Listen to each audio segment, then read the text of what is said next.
Masih ada 3 presenter lagi. Kita lanjut saja ke presenter selanjutnya, yaitu Lupna Bariroh dengan judul Analisis Permasalahan Pembelajaran Jarak Jauh melalui Studi Khusus pada SD Sungai Lulut 7. Oke, saya persilahkan untuk presentasi. Silahkan di-share screen PPT-nya. Assalamualaikum warahmatullahi wabarakatuh. Good afternoon, moderator, participant, and presenter. I would like to say thank you for coming in our presenter with the title Analisis Permasalahan Pembelajaran Jarak Jauh melalui Sistem Daring, studi kasus pada SDN Negeri Sungai Lulut 7 Banjarmasin.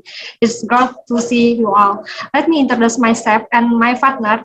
I'm Lupna Bariroh, and my partner is Putri Ayu Lestari, Naila Aziza, and Nanda Fakturisa. We are from Pendidikan Ekonomi. Pendidikan pada masa pandemi COVID-19 tidaklah berjalan dengan mudah. Berbagai elemen pendidikan mengalami kelumpuhan. Sistem pembelajaran dilakukan dengan jarak jauh atau yang sering kita sebut dengan PJJ melalui sistem daring. Banyak rintangan yang harus dilalui tidak hanya di desa, di kota pun juga mengalami kesulitan terhadap PJJ sistem daring ini. Maka dari itu, perlunya sebuah gebrakan di dunia pendidikan untuk dapat lebih beradaptasi dengan PJJ sistem daring. Menurut Setianingsih 2020, PJJ sistem daring merupakan sebuah sistem pembelajaran yang tidak berlangsung dalam satu ruangan dan tidak terdapat interaksi tatap muka secara langsung antara pengajar dan pembelajar. Pelaksanaan pembelajaran jarak jauh sistem daring ini dilakukan dengan memanfaatkan teknologi informasi yang menghubungkan antara siswa dengan guru sehingga proses mengajar bisa tetap berlangsung dengan baik. Pada akhirnya, pendidikan dinilai tidak efisien bila sebagian sekolah tidak disediakan platform yang mampu digunakan pada saat pembelajaran daring. Hambatan lainnya itu seperti tugas yang diserahkan kepada siswa dapat saja molor ataupun tidak tepat pada waktu pengumpulannya sebab minimnya ketidaktahuan antara siswa dan guru. Sementara itu, pendidikan secara daring harusnya mendesak siswa jadi kreatif dan mengasah pengetahuan dari mengakses sebanyak-banyaknya dari sumber pengetahuan yang ada. Maka dari itu, penelitian ini bertujuan untuk menganalisis permasalahan PJJ sistem daring yang dihadapi siswa ataupun guru di lingkungan kota. Penelitian ini dilaksanakan di SDN Sungai Lulut 7. Jenis penelitian yang digunakan adalah penelitian kualitatif. Penelitian kualitatif ialah penelitian yang bersifat deskriptif. Umumnya, penelitian dikerjakan dalam keadaan alamiah, langsung pada sumber data. Penelitian menerangkan data-data dalam wujud kata-kata dan gambar. Penelitian kualitatif tidak bisa dimanipulasi oleh peneliti, karena penelitian ini mengikuti fakta-fakta yang terjadi di lapangan. Penelitian kualitatif ini diperlukan peneliti untuk mendapatkan informasi yang lebih dalam, sehingga mendapatkan data yang lebih lengkap dan bermakna dari responden.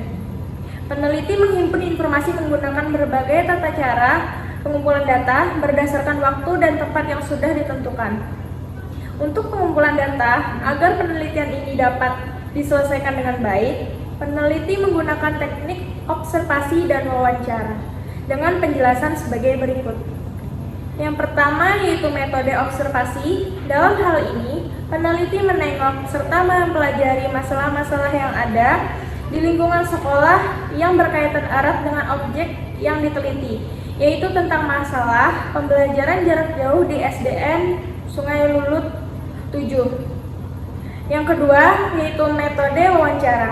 Metode wawancara adalah metode pengumpulan data di mana peneliti melaksanakan secara langsung wawancara yang berhubungan dengan pembelajaran jarak jauh sistem dengan guru dan siswa SDN Sungai Lulut 7. Dari hasil observasi dan analisis yang telah kami lakukan pada SDN Sungai Lulut 7, dapat diketahui bahwa pembelajaran jarak jauh yang digunakan di SDN Sungai Lulut 7 hanya menggunakan via WhatsApp, karena apabila melalui virtual meeting atau Google Classroom terhalang dengan tidak semua siswa memiliki fasilitas handphone maupun kuota. Tetapi hal tersebut diantisipasi pihak sekolah dengan cara mendatangkan siswa yang tidak memiliki fasilitas dan melaksanakan PJJ daring dapat belajar secara langsung ke sekolah. Di samping itu, pembelajaran jarak jauh pada masa pandemi COVID-19 semuanya berbasis teknologi. Oleh karena itu, dibutuhkannya pemahaman kepada guru dan siswa tentang pentingnya teknologi pada masa sekarang ini.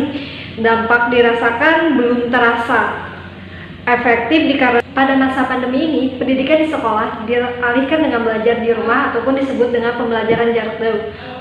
Pembelajaran jarak jauh sesungguhnya bukan sesuatu perihal asing dalam konsep pembelajaran lewat online atau biasa kita dengar dengan sebutan e-learning. Tetapi menemukan atensi spesial kala tata cara itu harus diterapkan pada tiap jenjang pendidikan. Pemerintah menyarankan segala hal untuk melakukan pembelajaran di rumah dengan pengawasan orang tua. Siswa-siswa melaksanakan aktivitas belajar mengajar memakai tata cara yang telah dibuat di sekolah masing-masing. Umumnya, aktivitas mengacu pada sikap perilaku moral anak wajib dilaporkan oleh orang tua tiap harinya lewat video ataupun gambar. Dapat ditemukan di SDN Sungai Lu 7 Banjarmasin belum memiliki kebijakan yang mengatur secara teknis PJJ sistem daring, sehingga tidak optimalnya PJJ sistem daring yang dilaksanakan sekolah. Sekolah hanya menganut peraturan PJJ sistem daring yang telah dibuat oleh pemerintah. Tidak ada aturan turunan yang dibuat pribadi sekolah dengan menyesuaikan keadaan yang ada di sekolah. Padahal, dengan terdapatnya kebijakan yang diatur secara mandiri oleh sekolah dapat memberikan uraian yang konkret terpaut teknis pendidikan secara virtual ataupun daring dan guna mencapai pembelajaran.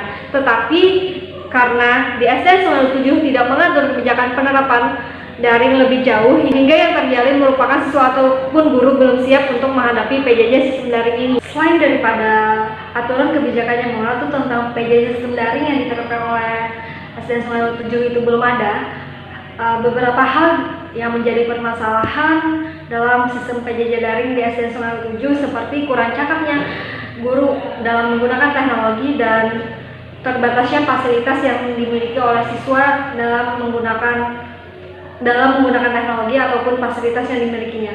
Maka dari itu, kurangnya optimal PJJ sistem daring yang dilakukan SDN Sungai Lu 7 perlunya pembaharuan dan dikomunikasikan pula dengan sistem hybrid atau pembelajaran secara langsung agar memudahkan siswa untuk mendapatkan materi apabila siswa tersebut tidak dapat mengakses teknologi, begitu juga dengan guru yang masih belum cakap dalam menggunakan teknologi.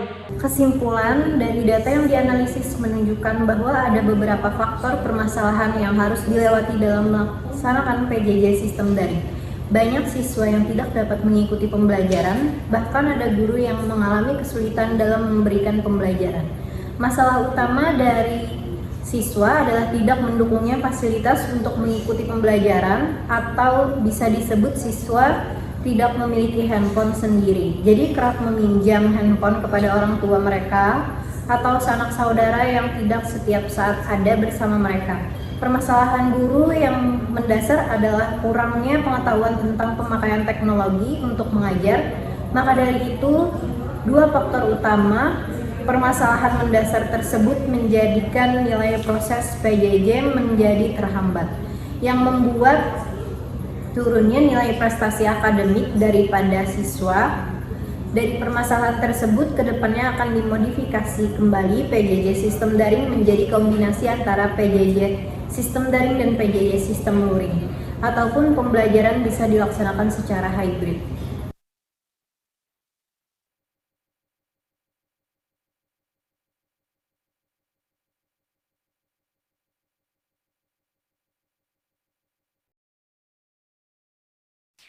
Terima kasih atas perhatiannya. Saya ucapkan wabillahi taufiq wal hidayah. Assalamualaikum warahmatullahi wabarakatuh. Ya, terima kasih atas presentasinya dari Lupna Bariroh tadi.